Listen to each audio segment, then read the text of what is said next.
Olá, olá! Estamos aqui hoje, eu, professor Milton Marino, respondendo as perguntas feitas no Instagram. A primeira delas foi a do Renan Clara. Ele perguntou sobre técnicas para proteger a lombar. Quando você pensa em coluna lombar e pensa no core literalmente quer dizer tronco. Tá?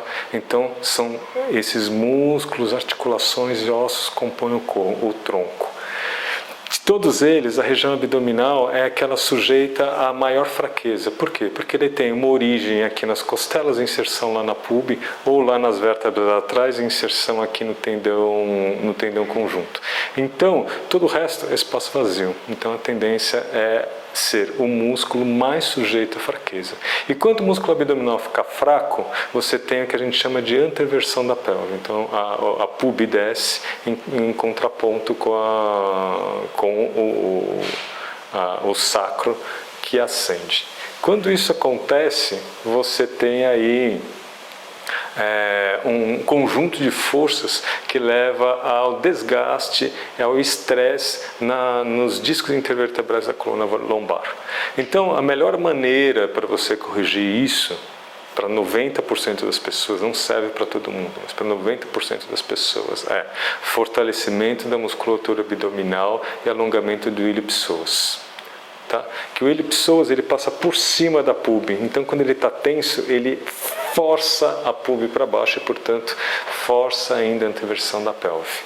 Para isso, você precisa utilizar abdominais, principalmente aqueles com os joelhos flexionados contra o abdômen.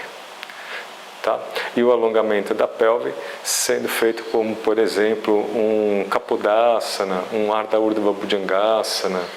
Na nossa linhagem, ainda vai ter outros nomes em outras linhagens. Então, a princípio, a seleção de técnicas e os músculos que devem ser trabalhados são esses. Um conjunto de forças que leva ao desgaste, ao estresse nos discos intervertebrais da coluna lombar. Então, a melhor maneira para você corrigir isso, para 90% das pessoas, não serve para todo mundo, mas para 90% das pessoas, é fortalecimento da musculatura abdominal e alongamento do ilho psoas. Tá? Que o ilho psoas ele passa por cima da pube, então quando ele está tenso, ele força a pube para baixo e, portanto, força ainda a anteversão da pelve.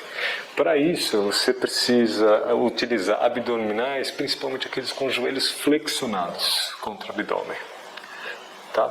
E o alongamento da pelve sendo feito como, por exemplo, um Kapodasana, um Ardha Urdhva Bhujangasana.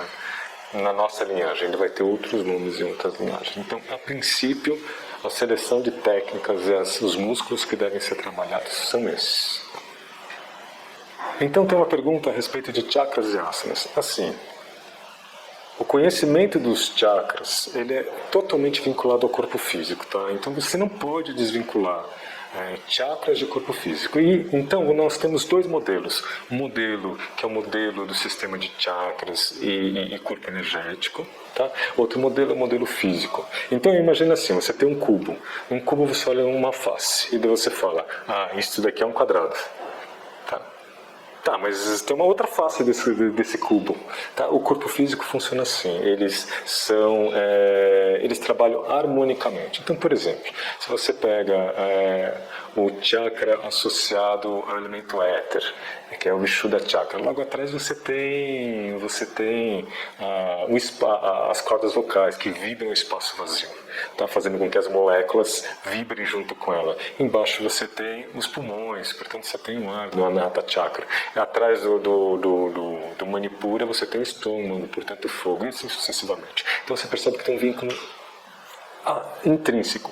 Então você pode usar tanto o modelo de chakras e corpo energético para fazer um balanceamento e uma escolha das suas técnicas, ou não, você pode usar simplesmente o corpo físico, ou você pode utilizar simplesmente seu conhecimento sobre as couraças de Reich, tá? Que também vai funcionar. O que é importante para que seu aluno não tenha lesão? É importante que você saiba fazer um bom balanceamento da sua aula. Tá? Um bom balanceamento dos seus asanas. E, não digo desbalanceamentos, mas mudanças pontuais, mudanças específicas para alunos com necessidades específicas. Tá? Logo, você pode utilizar os chakras ou não. Tá? Se você utilizá-lo, você tem mais uma ferramenta. Eu lembro na faculdade, os meus professores de patologia, minha formação acadêmica na área médica, os professores de patologia falavam o seguinte: todos os homens terão um problema de próstata, ou hiperplasia, ou câncer, e todos vão ter câncer de próstata. Só que o que acontece? O câncer de próstata ele é um câncer de crescimento muito vagaroso, muito lento, e muitas vezes a pessoa ela morre antes de ser detectada. Então, com essa colocação, se dá a impressão que os professores de yoga são imortais. Cara, não é assim. Tá? Nós conseguimos retardar o envelhecimento a partir das técnicas do yoga. Mas não são só as técnicas do yoga, são as técnicas do yoga, alimentação, associado ainda a estilo de vida com relação a emoções, pensamentos, então tudo isso conta.